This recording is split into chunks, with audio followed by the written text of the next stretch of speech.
Hi friends, আপোনালোক সকলোকে quick cooking and blog চেনেললৈ পুনৰবাৰ স্বাগতম জনাইছোঁ। আজি মই এটা হেল্ডি ৰেচিপি বনাম লোকেল মুৰ্গীৰ চুপ। আৰু লোকেল মুৰ্গীৰ চুপ বনাবলৈ মই মাংসখিনি নহয় এনেকুৱা হাড্ডিখিনি লৈ লৈছোঁ।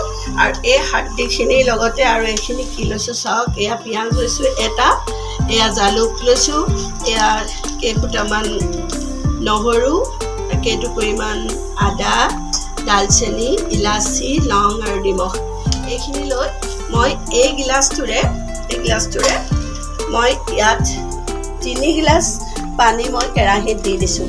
আৰু এই পানীখিনিত মই এতিয়া এড কৰিছোঁ। প্ৰথমতে নিমখখিনি দি দিছোঁ, তাৰপাছত নহৰুখিনি দিছোঁ, আদাখিনি দিছোঁ, দালচেনিখিনি দিছোঁ, ইলাচি দিছোঁ, লং দিছোঁ, জালুক গোটেইকেইটা দি দিছোঁ। দি পেলাই পিঁয়াজখিনিও দিছোঁ, দি এইখিনি অলপ সময় বইল হ'বলৈ দিছোঁ। তাৰপাছতে এই হাড্ডিসমূহ মই এই সৰু এখন কটাৰীয়ে মই আগতে এইবোৰ এনেদৰে থেতালি থৈছিলোঁ।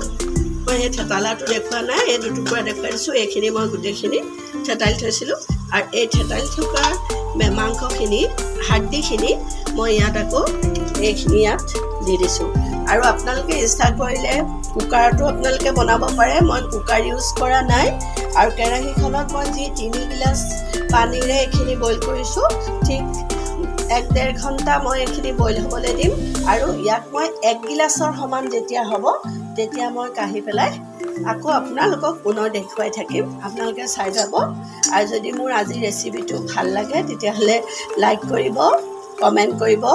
আৰু যদি নতুন ভিউৱাৰ্ছ হয় তেতিয়াহ'লে ছাবস্ক্ৰাইব কৰিবলৈ একেবাৰে নাপাহৰিব। ধন্যবাদ। মোৰ চুপখিনি এয়া ৰেডি হৈ গৈছে। মই মাজে মাজে অকণমান লৰাই দিলোঁ।